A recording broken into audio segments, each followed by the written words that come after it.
Hello everyone, welcome back to my channel for a brand new mystery with Molly, and in today's video we can be talking about a case that I've actually covered before. If you're an older subscriber of mine or an OG of this channel, then you may actually recognise this case, and that's because I've actually covered it before. It was one of the first true crime cases I covered ages ago now, and I privated it a long time ago, just because I looked back at it and my research was really bad. The video was really short. I left so much information out just because I didn't really know what I was doing, so I decided to take it down, and I knew that I would cover it again at some point. So that's what this video is today. I'm covering it again. I started all my research from scratch and I've got so much more information this time. So hopefully most of you guys will not have seen this video, but if you did, you'll probably learn a lot more than you did the first time I told this story. But today we are going to be talking about the Bradford Murders, also known as the Crossbow Cannibal case. I just want to clarify that my intent with these videos is never to offend or upset anyone that may have been involved with this case.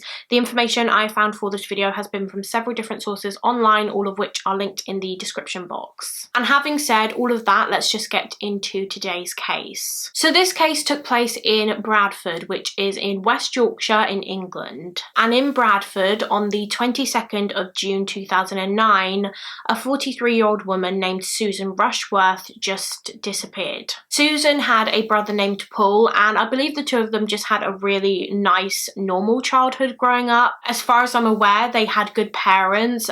They were very close as siblings. They just had a good upbringing. When Susan was in her early 20s, she married a man whose name I couldn't actually find anywhere, and they went on to have 2 children together. And it seemed as though they had a good family dynamic. They were happy for a little while. However, eventually their marriage just kind of broke down and they decided to separate. And although Susan and her husband kept in touch because they had children together, her brother Paul said that she was very heartbroken about this separation, understandably. After a while, Susan moved on and she began seeing another man who she went on to have another child with. So at this point she had 3 children. But when Susan was 35 years old, this relationship also broke down, and at this point Susan was a single mother to 3 children and she was struggling, and so to cope with this she began using various drugs such as cocaine and heroin. She quickly became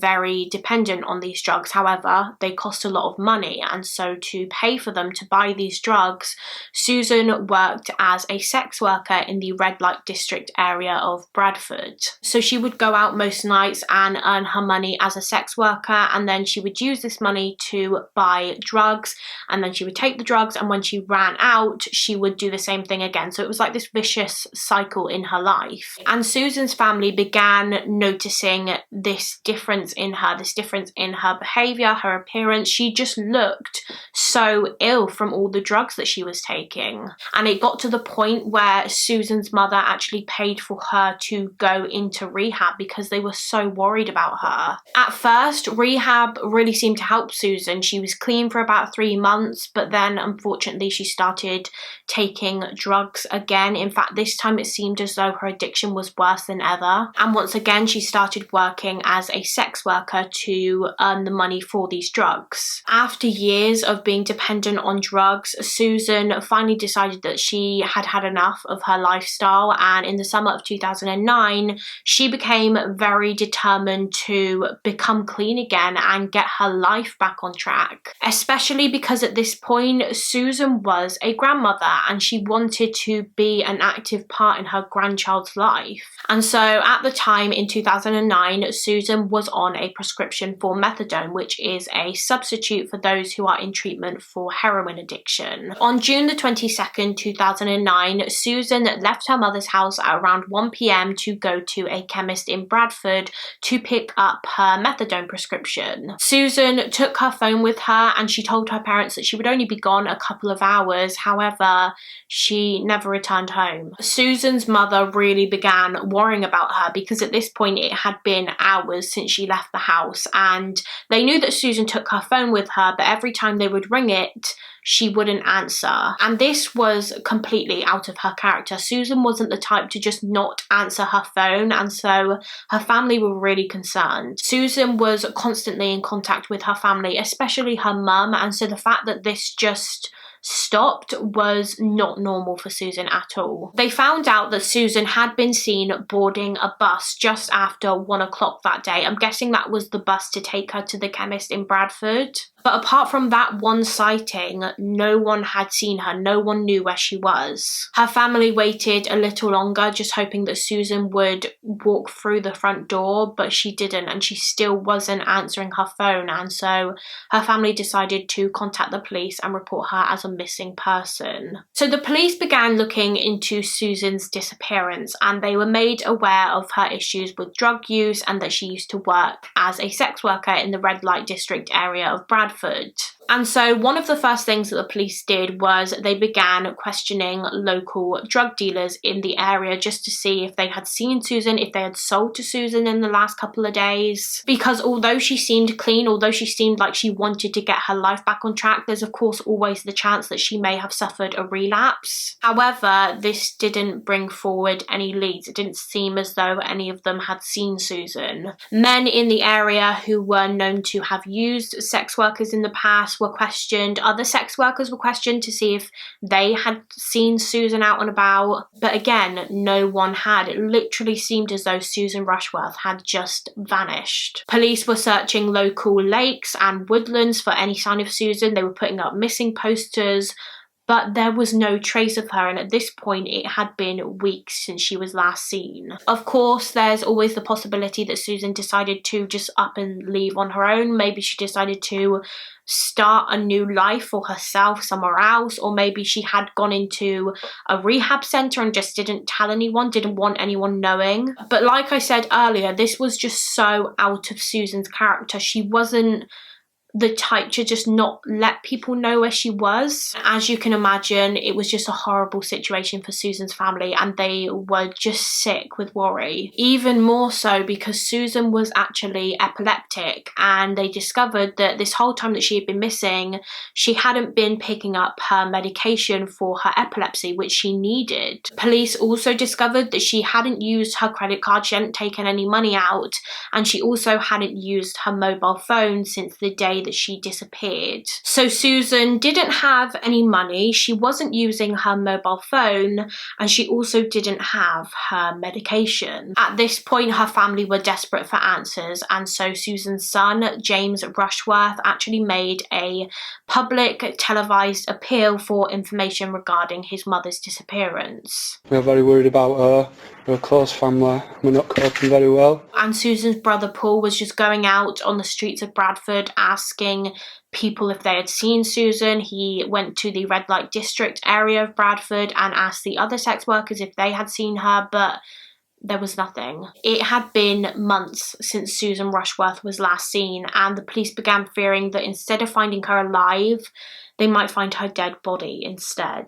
Despite numerous TV appeals and searches and questionings, the police were no closer to finding out what happened to Susan that day and where she went in June of 2009. And then 10 months after Susan disappeared, in April of 2010, a second woman in the Bradford area went missing. This woman was 31-year-old Shelley Armitage, and she disappeared on the 26th of April 2010. Shelley, like Susan, also had issues with drug use, and she was also a sex worker. In fact, she was one of the sex workers that was approached by Susan's brother Paul and asked if she had seen Susan. Does that make sense? So Susan's brother Paul went up to Shelley before she disappeared and asked her if she had seen his sister Susan, and Shelley hadn't, and then Shelley also went missing. Shelley had a good and happy upbringing. She was described by her family as a very bubbly and friendly person.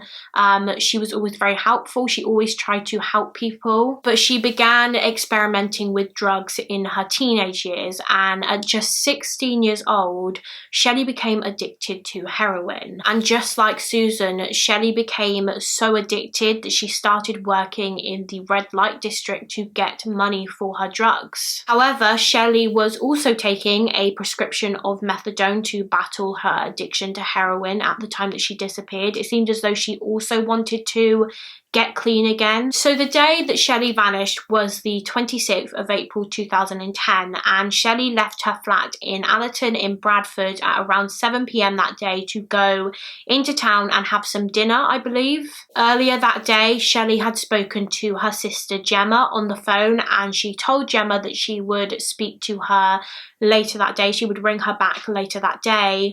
But Gemma never received that call. In fact, Shelley never arrived home that night, and she wasn't answering her phone at all. And so her boyfriend Craig decided to contact the police and report Shelley as missing on the 28th of April 2010. Now, I don't think Shelley's family were too concerned at first because, you know, she was a 31-year-old woman, and I think they just assumed that at some point she would turn up. However, when they realised that Shelley hadn't been picking up her prescription for methadone and also her benefits money, that's when they really started to panic, because they realised that wherever Shelley was, she didn't have her prescription and she also didn't have any money. And as each day went on, her family were getting more and more anxious because there was just no sign of her. They started asking around the red light district area where Shelley used to work and asking the other sex workers if they had seen her. But just like Susan Rushworth's disappearance, no one had seen her. It was literally like she just vanished. The police were doing everything that they could to try and find Shelley, but without any tips or leads or, you know, reported sightings of her, they had nothing to go on, and so they were just kind of stuck. But they did check CCTV cameras around the area where Shelley was last seen, and they found something. A CCTV camera on a street called Sunbridge Road in Bradford caught Shelley on its footage on the night that she disappeared, which was the 26th of April 2010. The part of this footage where Shelley is spotted is from 10 past 10 p.m. that night, and it shows Shelley walking along Sunbridge Road and then turning around and walking in the opposite direction. So with this footage of Shelley's last known movements, the police decided to release it to the public in the hopes that someone would remember seeing Shelley around that area that night and come forward, but as usual there was nothing really. And it seems as though that footage is the last time that she was caught on CCTV. After that, she is not spotted again. Meanwhile, just like with Susan Rushworth's disappearance, the police were looking in lakes and woodlands. They were also looking for her in Huddersfield in Yorkshire because she had worked there a year earlier, and so they theorised that maybe she went back there to work again. But surprise, surprise, there was absolutely no trace of her. So at this point, West Yorkshire police were investigating the disappearance of two women who had gone missing in the space of 10 months. And although both women were very similar and had very similar circumstances, I don't know whether police ever made any connection between them. I don't know if police thought that their disappearances could have been linked. And then less than a month after Shelley Armitage went missing, a third woman in the Bradford area disappeared. This third woman was 36-year-old Suzanne Blaymyers, and she disappeared on the 21st of May 2010 from Allerton in Bradford, which was the same area where Shelley disappeared from. And before Suzanne disappeared, her mother said that she was very aware of Shelley's disappearance because they actually used to talk about how the police hadn't found her yet.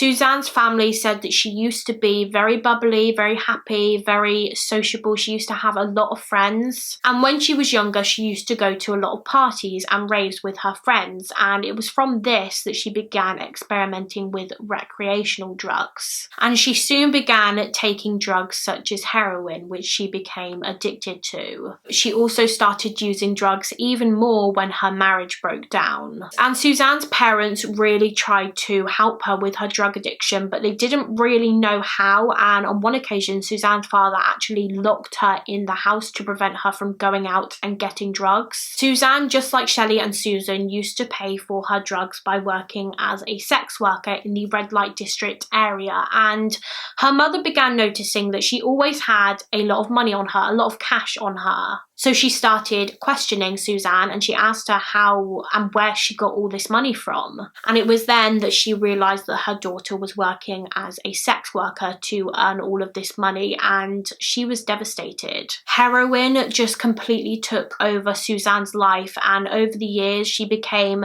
a completely different person as a result of her addiction. She became very withdrawn, she wasn't sociable anymore, she didn't really have any friends. It just completely took over her life. On the 21st of May, Suzanne's mother dropped Suzanne back at her home because she had stayed at her parents' house the previous night because she wasn't feeling very well. So her mum dropped Suzanne back at her house that morning, and Suzanne told her mum that she would speak to her later that day on the phone.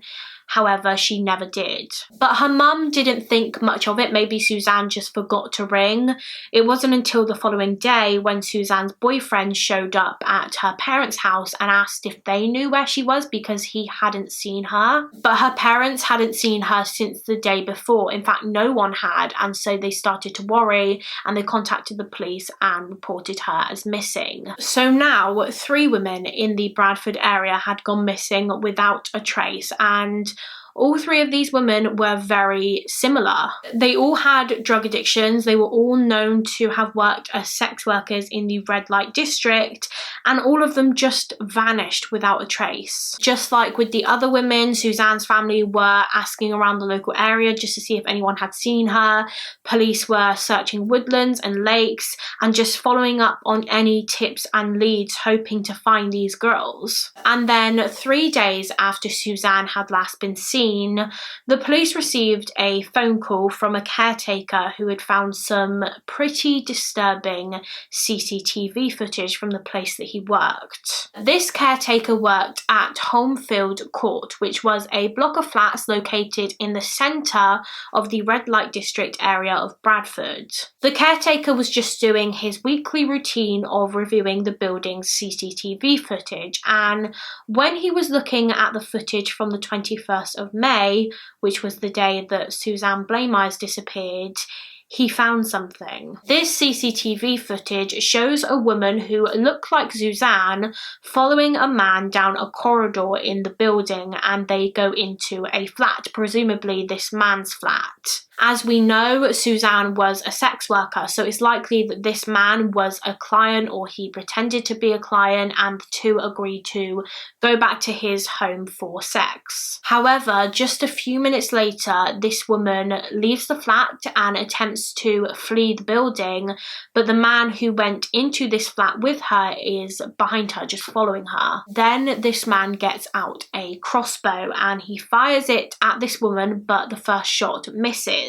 And so he pushes her to the ground and fires it again, and this second arrow hit this woman in the head. Once he shot her in the head with this crossbow, this man drags this woman's lifeless body back into his flat, and this is all captured on CCTV. But of course that part of the CCTV isn't public. Once the man had dragged this woman's body back into his flat, he comes back out, he walks straight back up to this CCTV camera that has just captured all of this, and he holds up his crossbow and puts his middle finger up to the camera. So this man is well aware of the fact that this CCTV camera has just captured what he's done, and yet he's not panicking about getting caught. He probably doesn't care. In fact, he kind of likes playing up to the camera, it seems. And so he's just swearing at the camera because he knows that this footage will eventually be found, and it doesn't appear as though he makes any effort to retrieve it either. You know, most killers would try and hide this because they wouldn't want to be caught, but it seems like in this situation,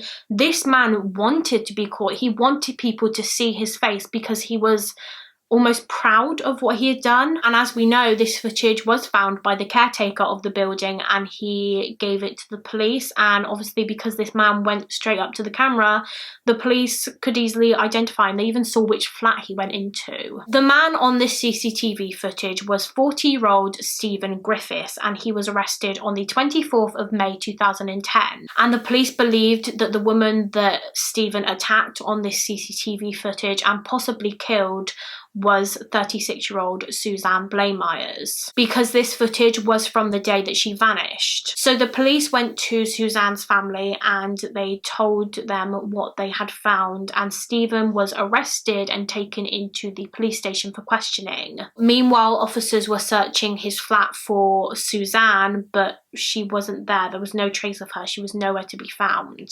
And it was then that the police realised that these items that Stephen was carrying out of his flat were probably Suzanne's body. And Stephen wasn't being helpful at all. He was not giving anything up. He wasn't telling them where Suzanne was, although he did admit to killing Suzanne, and the police were asking him, well, why? Why did you kill her? And this was what he said. Why did you feel the need to kill her? I don't know. I don't know if I was... So, just... Sometimes you kill someone to kill yourself, or kill part of yourself. I don't know. That's like deep issues inside me. Well, I'm misanthropic. I don't have much time for the human race. However, the search for Suzanne's body didn't last long. The day after Stephen was arrested on the 25th of May 2010, a member of the public found body parts. About 5 miles away from Stephen's flat, there is a river in Shipley in Bradford, which is called the River Aire. And on the 25th of May, 4 days after Suzanne was killed, a man was just walking along this river when he saw a backpack in the water. So he reached down and he grabbed this backpack out of the water, and when he looked inside of it, he saw a human head, and he immediately contacted the police. And this head was later confirmed through dental records, I believe, to be that of Suzanne Blamires. Now, I'm just going to give you a warning here. The rest of the video is quite graphic and gruesome, so if you don't want to hear that, then I recommend clicking off this video now. Obviously, I haven't gone into too much detail, but I just thought I would give you a little bit of a warning here. So Suzanne's head had been skinned, and the crossbow bolt and a knife were still embedded in her head when it was found in the backpack. But at this point, only Suzanne's head had been found, and so dive teams were sent into the river and they located other body parts. Stephen Griffiths had mutilated, decapitated and dismembered Suzanne Blamires' body into 81 separate pieces and then dumped these body parts in the River Aire. And as I mentioned earlier, he also skinned some of her body, and it's believed that he ate this skin. Meanwhile, whilst dive teams were still searching the river, Stephen Griffiths was still being questioned, and in these questionings, he actually confessed to the murders of the other 2 missing women, 43-year-old Susan Rushworth and 31-year-old Shelley Armitage. But I'm gonna pause the case there for a second because I just want to give you a little bit more information about Stephen Griffiths and his life and his childhood and stuff like that. So Stephen Sean Griffiths was born on the 24th of December 1969 in Dewsbury in Yorkshire. His father, who was also called Stephen Griffiths, worked as a frozen food salesman, and his mother, Moira, was a telephonist, although some sources online say that she was also a con artist and that she was convicted for fraud at one point. Stephen was the oldest of 3 siblings, and when he was 13 years old, his parents got divorced and the children went to live in a house with their mother in Wakefield. I couldn't find too much information online about Stephen's actual childhood, so I think it was probably just you know, pretty normal, uneventful. He was described as a quiet and shy child. He kind of just kept himself to himself for the most part. But despite this, Stephen was a very smart child. He was very academic, and when he was 13 years old, he earned himself a place at a top school in Wakefield. Although he was doing really well in school, his home life since his parents got divorced wasn't so great, and Stephen developed a hatred for his mother Moira. A couple of sources online say that after the divorce, Moira became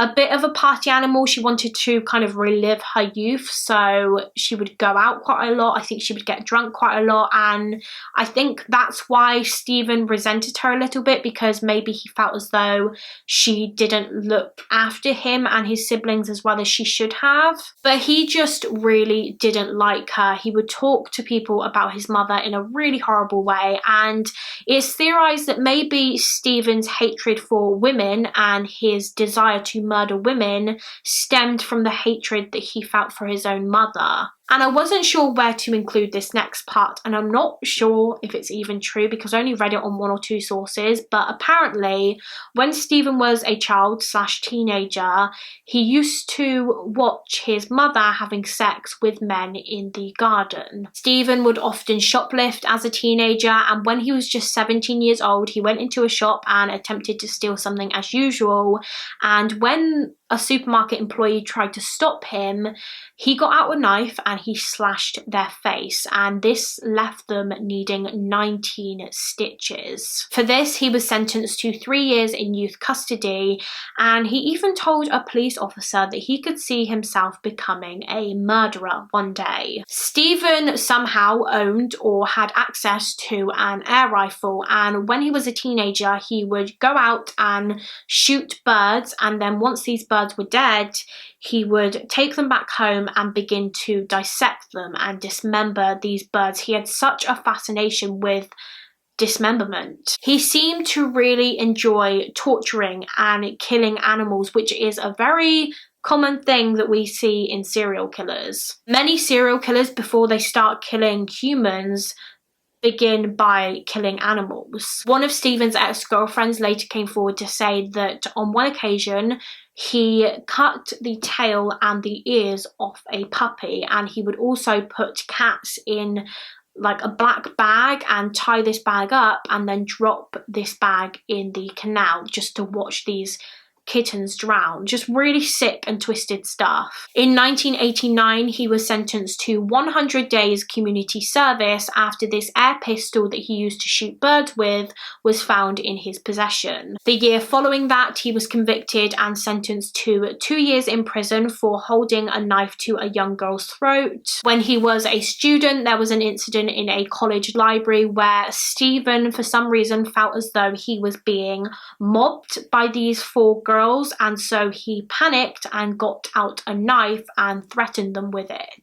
And when one of these girls' fathers found out about this, he went and confronted Stephen, who once again got out his knife and threatened this man as well. Following this incident, Stephen received psychiatric treatment in 1991, and he was diagnosed as a schizoid psychopath. I can't help but feel like there were so many warning signs in Stephen Griffiths' life that indicated what he would go on to do later in life. Over the years, Griffiths dated a few women here and there, one of which he dumped when she went to his home and found that his entire flat was covered in plastic sheeting. Another woman that he dated was named Kathy, and she has since said that Stephen was horrendously abusive and controlling throughout their relationship. Stephen wouldn't let Kathy go out anywhere unless he was with her. He isolated her so much that she hardly ever saw her friends and family, and it got to the point where her family was so worried about her that they actually reached out to the police. Kathy's family spoke to the police and asked them if they could go and just check on her because they were so concerned about her. So they did. The police went to go and see her, and when she opened the door, Stephen was actually squeezing Kathy's hand so that she wouldn't say anything. Stephen could also be very violent and aggressive towards Kathy. He would hit her, he would punch her. On one occasion, he punched her so hard in the face that her nose actually broke. One time he stabbed her in the leg. On one occasion, he put some kind of drug in her cup of tea. And it got to the point where Kathy seriously feared for her life. Eventually, Kathy broke up with Stephen, and when she did, he just harassed and stalked her for years. He was so angry that she had broken up with him. So as you can gather, he had a lengthy criminal record and a history of violence and abuse towards women.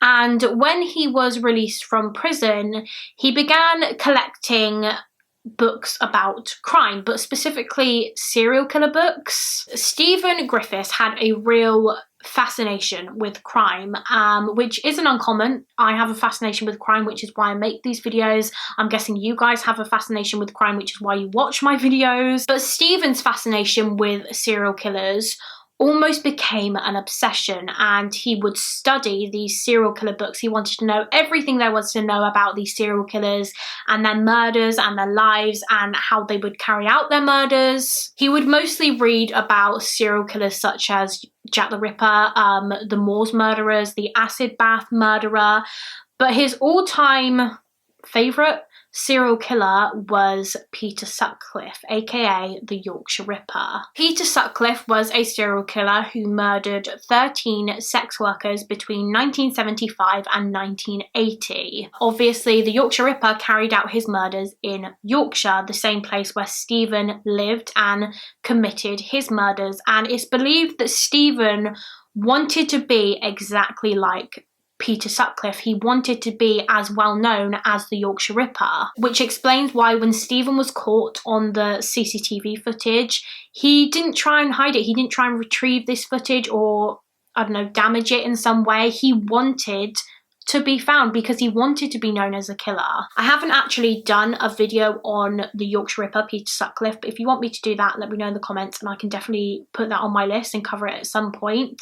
By the year 2001, Stephen was regularly using drugs and drinking alcohol, and he also brought 2 pet lizards that he would take on walks as if they were dogs. And one day, Stephen invited one of his neighbours named Rachel round to his flat to come and see his pets, his lizards. And he decided to show Rachel what these lizards ate, and he got out a live baby rat and he just watched this lizard bite this rat in half.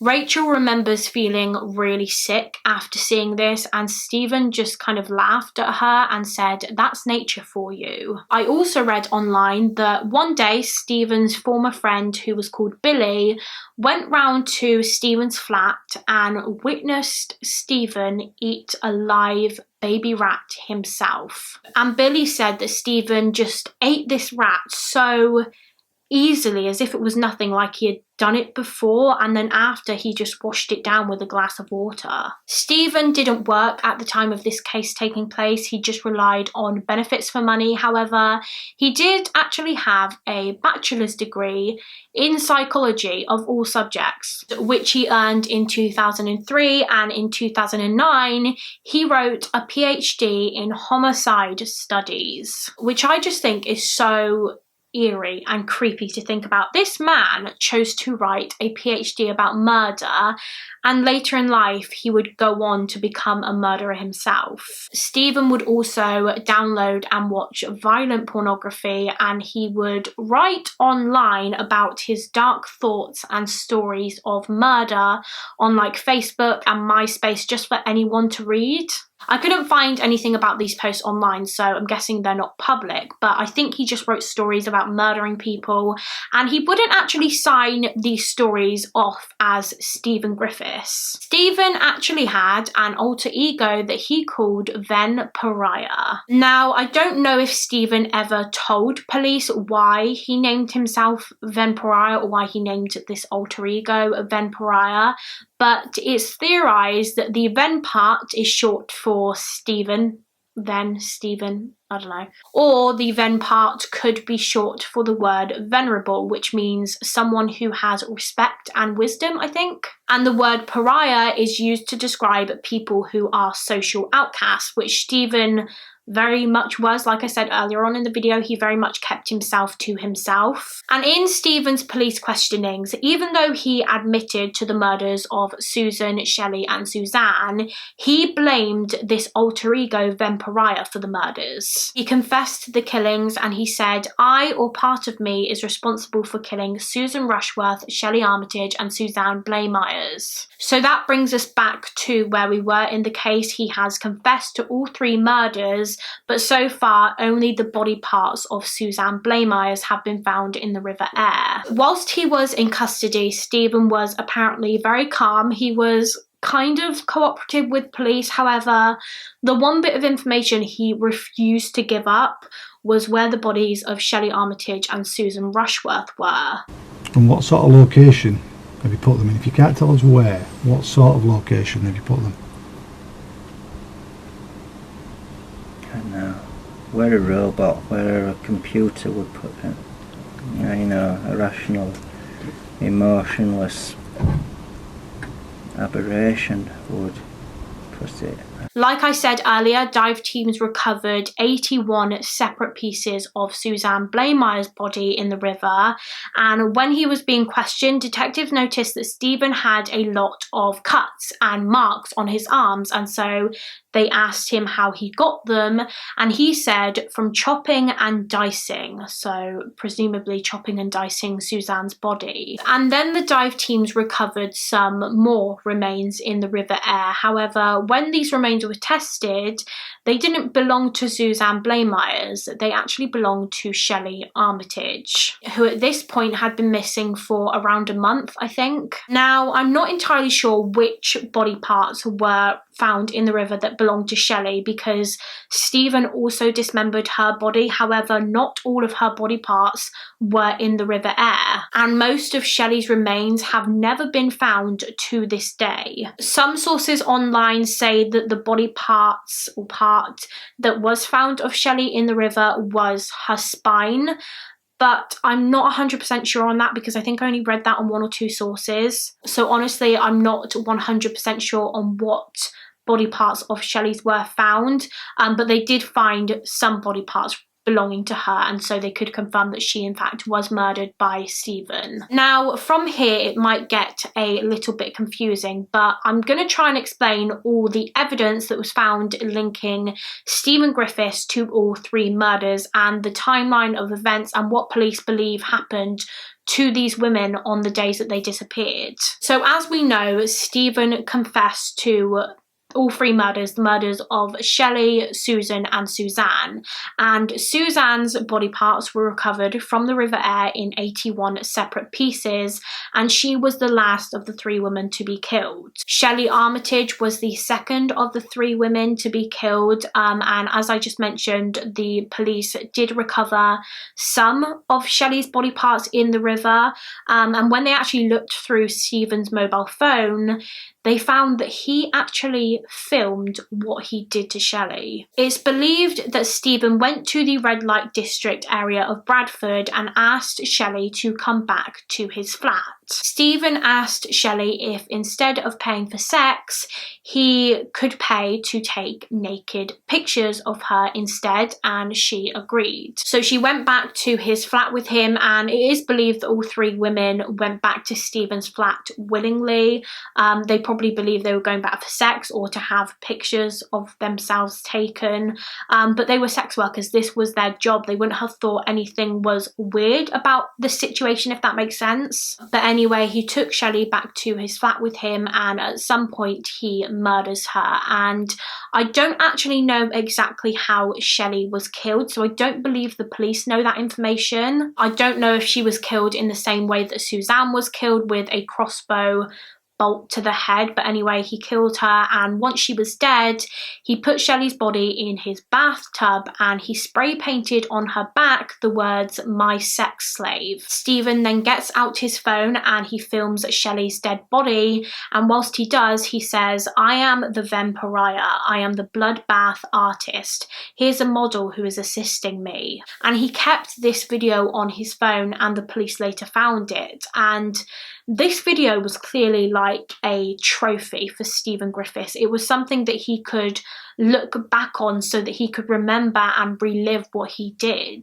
He then dismembered Shelley in his bathroom, which he called his self-styled slaughterhouse. And he did this using power tools and knives, which were later found in a rucksack in the River Aire. After he dismembered Shelley's body, he put some of her remains in a rucksack, and he then caught a train and dumped this rucksack and her remains. And I just find that part so disturbing, that Stephen Griffiths was on this train with other passengers on it, and they had absolutely no idea that he had human body parts in his rucksack. So at this point in the investigation, the police had DNA and physical concrete evidence that Stephen was responsible for the murders of Suzanne Blamires and Shelley Armitage. However, even though Stephen did admit to murdering Susan Rushworth as well, the police didn't have anything concrete to actually link him to her murder. They didn't even have her body, so they didn't even know if she was definitely dead. Even though he admitted to her murder, there's always the chance that this man was lying because he wanted to be a serial killer. And obviously, how many people do you need to kill to be a serial killer? 3. But at the same time, he was admitting to her murder, but he would not tell police where her body was. This was the last bit of control that he had. And the police needed physical proof to be able to charge Stephen with Susan's murder as well as the other 2. And so they continued to search Stephen's flat in the hope that they might find some DNA or forensic evidence there that could confirm that that was the place that Susan had been killed. Stephen had actually made an effort to clean and disinfect his flat after the murders. However, forensic teams were still able to find traces of blood. They found blood spatter on his bathroom walls and I believe in his bedroom, and when this blood was tested, it was found to be a match to Susan Rushworth. They also found DNA evidence of Susan Rushworth and Shelley Armitage on Stephen's cooker because it's believed that he skinned them and then cooked some of their body parts and ate it. What parts of them he ate, I don't know. I also believe that Stephen did eat part of Suzanne Blamires as well. However, he didn't cook her body parts like he did with Susan and Shelley. He actually ate some of her body parts or her skin just completely raw. So now, even though the police still hadn't found the body of Susan Rushworth and the rest of Shelley Armitage's remains, they still had enough evidence to show that he did murder them in that flat. Stephen was charged with 3 counts of murder, although he actually hinted to killing up to 6 women.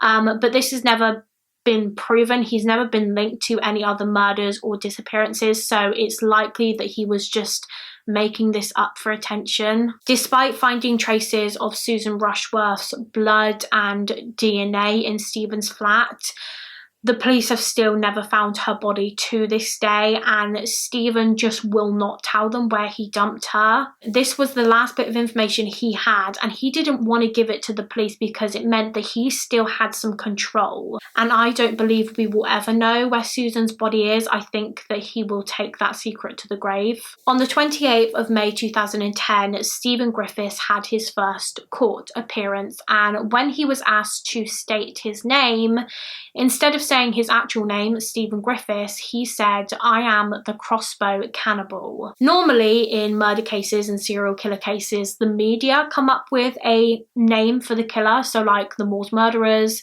the Yorkshire Ripper, the Milwaukee Monster, the Night Stalker, Richard Ramirez. Usually the media come up with those names, but Stephen Griffiths came up with his own name, and it was the Crossbow Cannibal, and that's why to this day this case is still known as the Crossbow Cannibal case. Stephen pleaded guilty to all of his charges, and on the 21st of December 2010 he was sentenced to life imprisonment with a whole life order, meaning that he will never be eligible for parole and will never be released from prison. Some of the remains of Shelley Armitage have still never been found to this day, and because so little of her body parts were recovered when her family laid her to rest, they actually had to put her in a child's coffin. This was a fully grown woman, and because so little of her body was found, her family had to bury her in a child's coffin.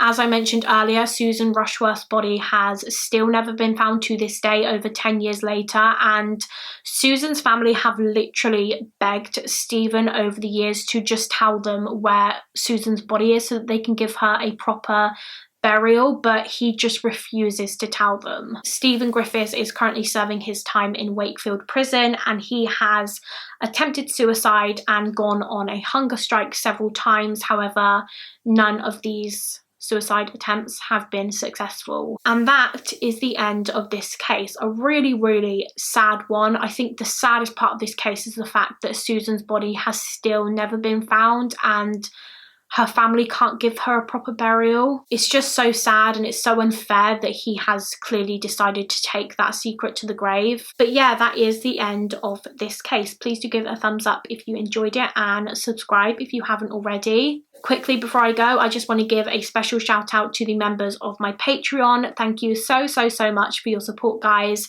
If anyone else wants to become a member of our little Patreon family, the link is always in the description of this video. Thank you guys so much for watching. Leave your case suggestions in the comments of this video, and I will see you again very soon for another mystery with Molly.